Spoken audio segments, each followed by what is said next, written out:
Even in a world where we like to believe everything has been discovered, countless mysteries remain, especially beneath the waves. The oceans are a perfect reminder that, no matter how much we explore, there's always something new and unexpected lurking in the depths. With that in mind, today we're diving into 15 new and terrifying things uncovered by submarines and deep-sea divers. Number 15. Caught in undertow.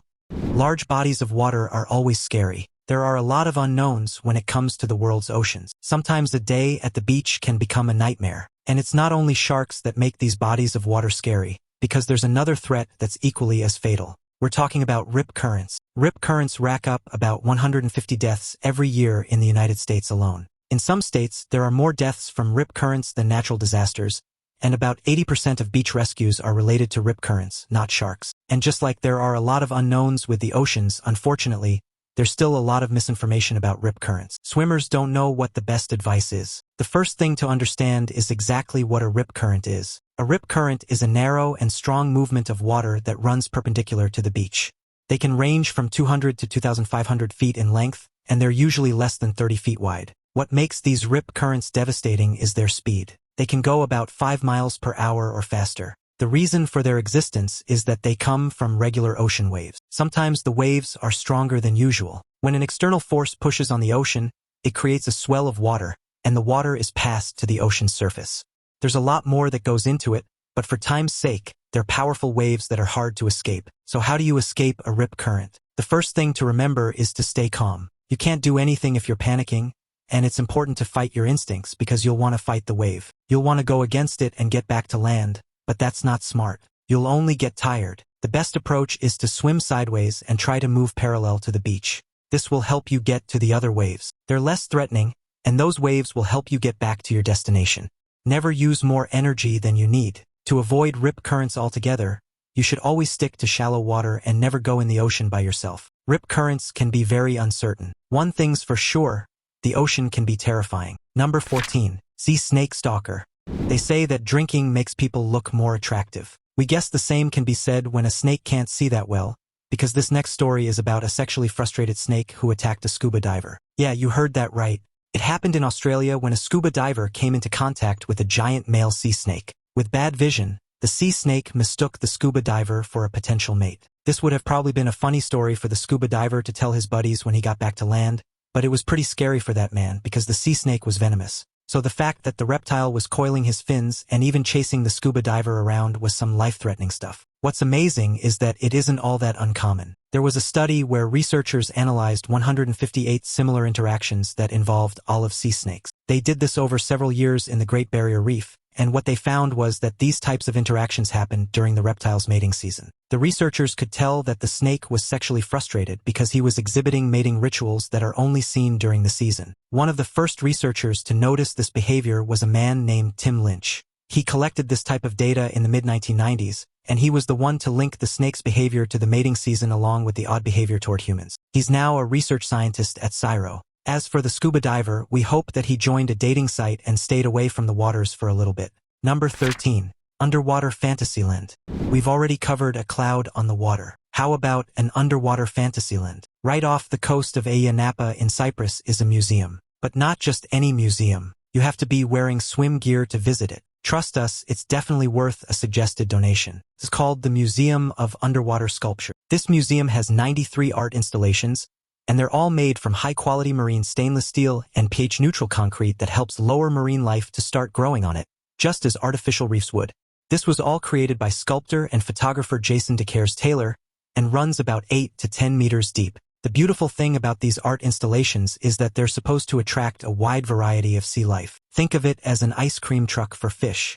This museum is perfect for anyone visiting it because the waters are so clear that you can forget you're swimming. Of course, you'll still need a snorkel. We've called it a museum quite a few times, but it's a rewilding project because only about 10 to 15% of the seabed has enough solid substratum. Without that, reefs can't grow naturally, so this is why an artificial replacement helps. Think of it as a museum with extra benefit. In addition, the sculptures have a surface that allows things like coral, sponges, and other microscopic organisms to latch on and thrive. Going back to our ice cream truck analogy, the sculptures are also kind of like a buffet for other marine life. So as you get to marvel at the scene down below, the fish also get a feast. Now that's a win-win. Number 12. Creepy River. It seems like everyday divers are coming up with something new. This next one on our list may not be new to divers, but we can put our money on the fact that you may not have heard about it. Imagine a cloud under a lake, or better yet, a lake with a false floor. That's exactly what the Angelita cenote has been described as by anyone who's been brave enough to venture inside of it. Some other terms for it have been mysterious and spooky. So what is it exactly? Located in the Mexican jungle right outside the ruins of the Mayan city of Tulum, there's a line of sinkholes and caves that send you right to an amazing underground world right out of a Disney movie. And within that world is one known as the Angelita cenote. It's a 200-foot deep body of water that opens with the dense jungle surroundings. This pool was created by crumbling porous limestone. Once the hole was created, the water crept in. Over the years, this location had such a presence among the Mayan people that they worshipped it at one point. The name cenote translates to sacred well. Today, the Angelita has become a popular diving spot, but it's usually left reserved for advanced divers because it's not the easiest to navigate.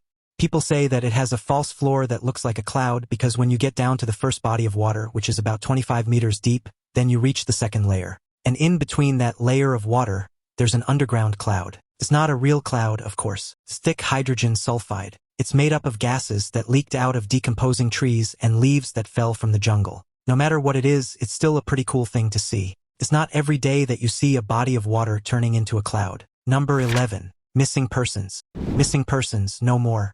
It's a case of being gone for 20 years and then suddenly being found. The case lasted for decades, and it's finally come to a close when a YouTuber of all people discovered the car of two missing teens.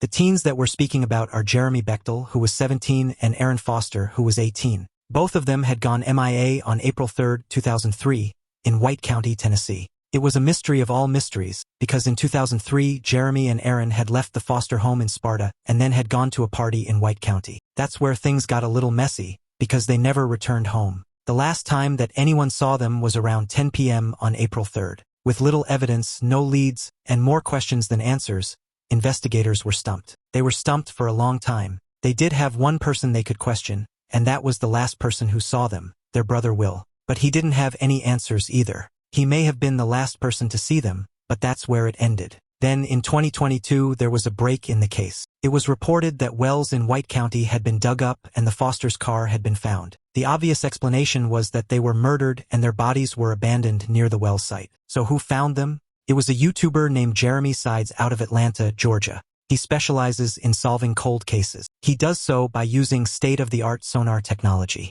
After learning about the Bechtel and Foster case, he took it upon himself to start investigating. So he went down to Tennessee, not telling a soul, connected with the local police department, and when they were working in tandem, he located the car. He even made the drive down himself. The families were heartbroken to find out that their loved ones were officially gone. Even when there are answers, things like this are never easy. But it's still pretty tremendous that after 20 years, a cold case was solved. Now it's time for today's topic.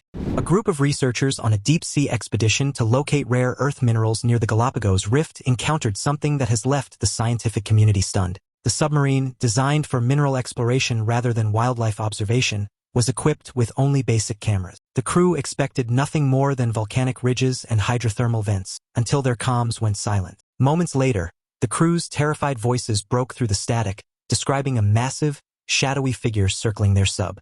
"It's enormous. It's like a shark, but ancient," one crew member stammered.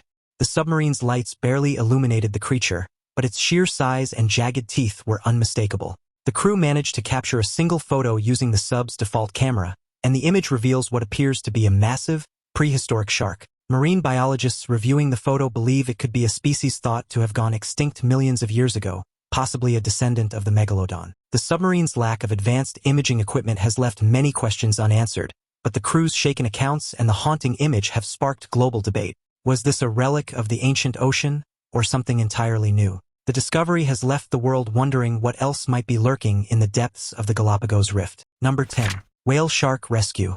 It's one thing to come face to face with a massive beast when you're expecting it. That's harrowing enough. But what happens when you come face to face with that very beast and then realize that it needs some serious help? These are all questions that a group of divers had to ask themselves while exploring the waters right off the coast of Roca Partida Island. This was located about 250 miles south of Mexico's Baja Peninsula.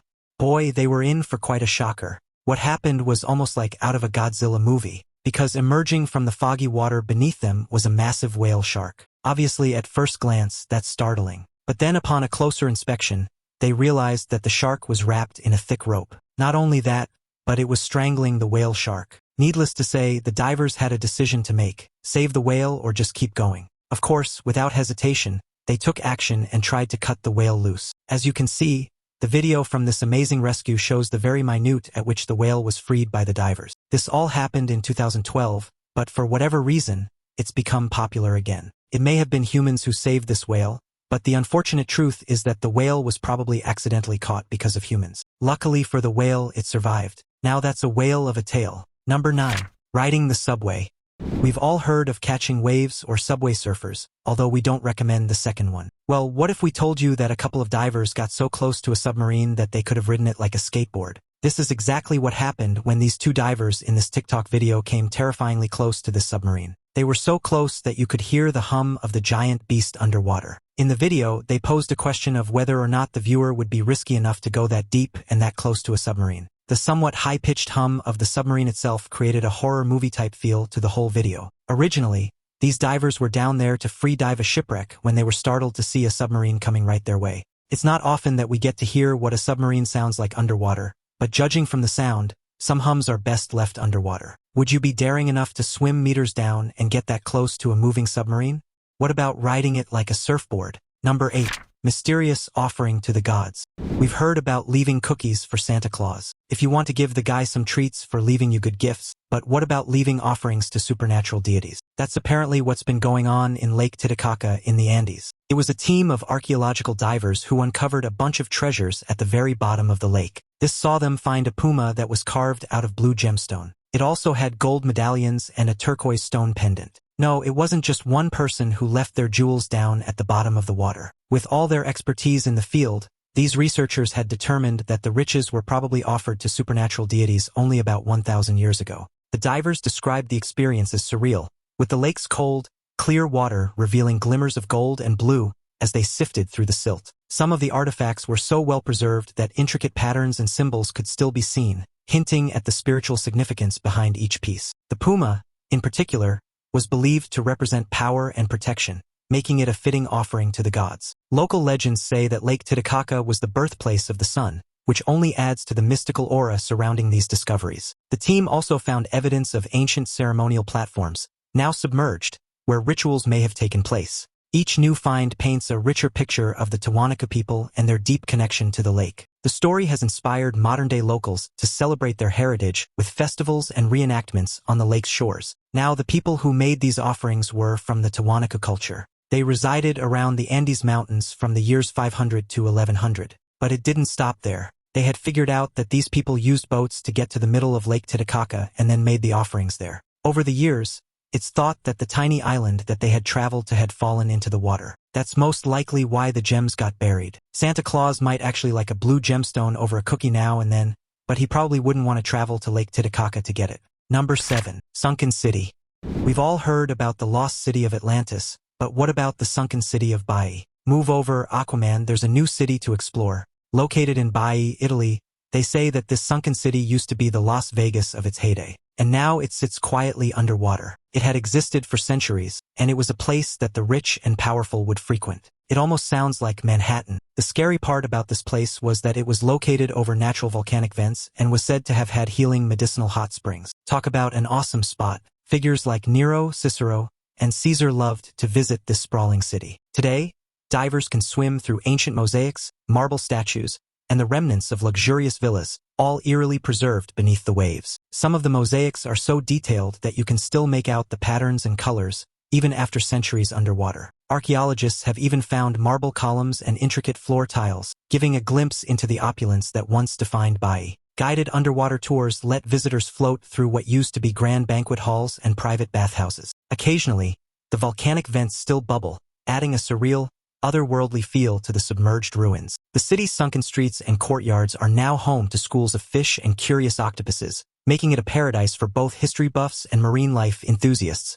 Every year, new discoveries are made as shifting sands reveal more of Baiae's secrets, keeping the legend of this underwater playground alive. Hopefully, Vegas and Manhattan don't see the same fate as this once bustling city saw, because in the 8th century, it was sacked by the Muslim army. The rest was abandoned. Those same volcanic vents that made the city seem like one giant spa helped to raise the water level. And that's how the city became underwater today. But the remains can still be visited. It's like an underground water park. The structures aren't in great condition, but a lot of it is still preserved pretty well. Just know you probably won't see any slot machines down there. Number 6. Chile's Titanic. Speaking of finding things on the ocean floor, after decades of misery comes answers to where 400 people lost their lives. It's the Chilean steamship SS Itata, which was a passenger cargo vessel. It also doubled as a warship in the War of the Pacific and the Chilean Revolution back in 1891. It went down while traveling. This was where things got hairy for the ship. It was a terrible storm that caused this wreck. It also got worse from there.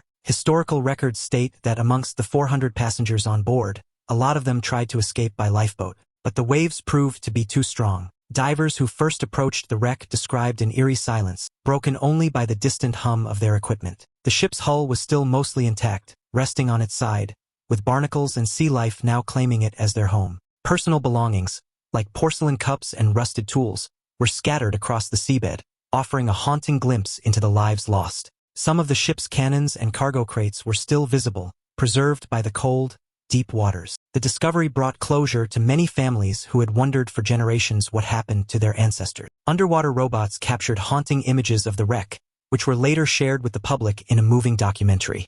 The site has since become a point of interest for marine archaeologists and historians, eager to learn more about Chile's maritime past. Out of the 400 that were on the ship, only 13 made it out alive. The mystery of the ship remained until 2010 when the search began for the wreckage. It was similar to the Titanic wreckage. That's where the nickname Chile's Titanic came from. It was a man named Matthias Gorni, a scientific director of Oceana, who pinpointed where the ship went down. And then it wasn't long until they got footage of the ship itself. Here's hoping that there won't be any more iterations of the Titanic to come. One might be enough. Number 5. Unexloded Mines. Oh, so that's where you left that giant British World War II bomb. Imagine living around an unexploded bomb that had been sitting there since World War II. This was the case in Poland, where Polish military divers had to pull off a delicate operation to defuse a British World War II bomb at the bottom of the Baltic Sea shipping canal. It's hard to imagine a bomb could sit there for that long and still be that dangerous. But it would be so dangerous that around 750 residents had to be evacuated from the area. It would take around 5 days to pull off the operation. The bomb itself was called a tallboy, but had the nickname earthquake bomb. It measured 6 meters long and weighed about 5.4 metric tons. Half of that was all explosives. The divers worked in cold, murky water, carefully maneuvering around the massive device with nerves of steel. Each movement was slow and deliberate, as even the smallest mistake could have triggered a catastrophic explosion. News crews and curious locals gathered at a safe distance, anxiously awaiting updates as the operation unfolded. Engineers used remote-controlled equipment to help minimize the risk to human life, but the divers still had to get close for the most delicate parts of the job. At one point, a sudden shift in the current caused a tense moment, but the team remained calm and professional. The successful defusing was met with applause and relief, both from the crew and the evacuated residents. The story quickly made headlines, highlighting the bravery and expertise required for such a dangerous mission. So how did this bomb get there? In 1945, the RAF dropped it in a raid, and it had some consequences as it sank near a German cruiser. How did the Polish military get this thing out? Well, the charge had to be removed by a separate device. Divers had to take days to make sure that the site was prepared correctly. The bomb had been discovered during dredging the prior year. The ordeal was the first of its kind, as Poland had never had to deal with such a sizable bomb underwater before. Luckily, everything went well. The only place that this bomb will be blowing up is social media. Number 4. Squid Attack.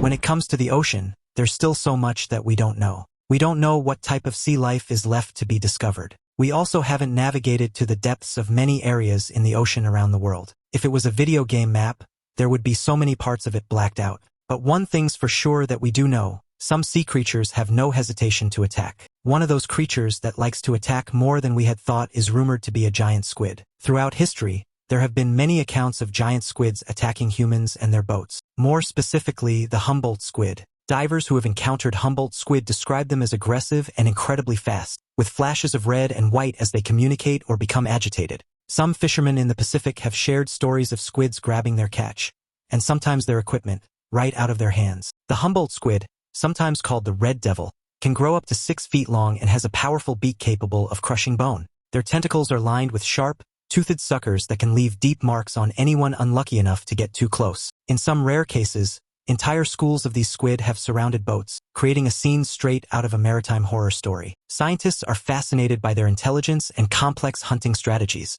which include coordinated attacks and rapid color changes.